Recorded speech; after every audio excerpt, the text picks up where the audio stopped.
How do you define your season overall? It looked like game of close matches overall. Yeah, well, I think we lost 3 very close games.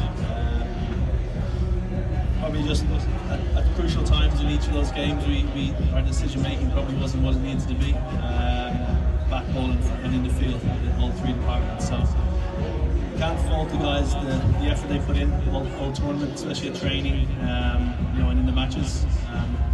It's just those crucial times. I think we weren't 100% on the ball, and that's cost us in a few games.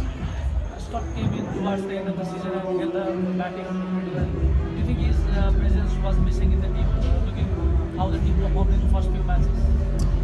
Well, I think in general the batting team, we probably struggled to adapt to the conditions we were presented with in the first 3 or 4 games. I think the wickets were, you know, they started off a bit tricky. Then in the middle of the tournament they got pretty flat.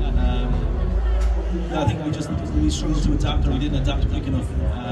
You know, obviously bringing someone like Scott in, who's played here a lot for Holland, plays spin exceptionally well. It was great to have him into the team for the last 3 matches. Captain missed the pre-season, the training sessions you had earlier this season, and he went wicketless for first few matches. Do you think his performance was the key that the team couldn't get the win in the first few matches? No, I don't think you can blame it on one bowler. Or, you know, obviously yes, I think if you ask the skip, he'll be honest and say he probably wasn't at his best in the first couple of games. You know, but hopefully he's learned that, and for next season, you know, he'll come in ready to go.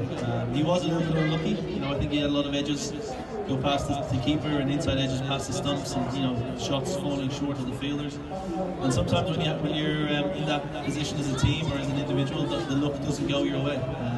You know, we've seen how Sandeep is as a bowler the last couple of games. He's bowled a lot better. I think his pace has been a lot quicker.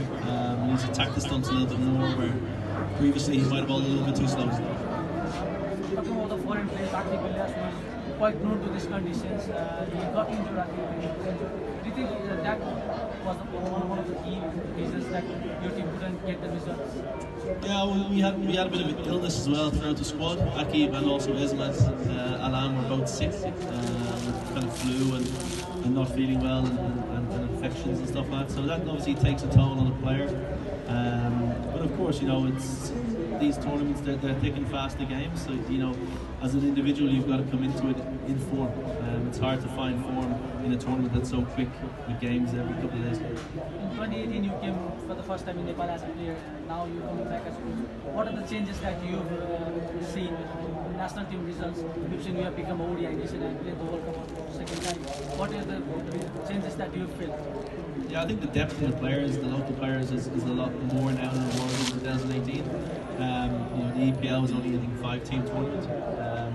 Here you've got 8 teams, so, and you know, I think that's a huge credit to, you know, all the local provinces who continue to develop the younger players. I think tournaments like this and being able to experience playing in front of huge crowds, and also playing with and against some very, very good overseas players is going to make the local players a lot better. And I think, you know, that stands hugely positive for Nepal cricket going forward, and also for the Nepal Premier League.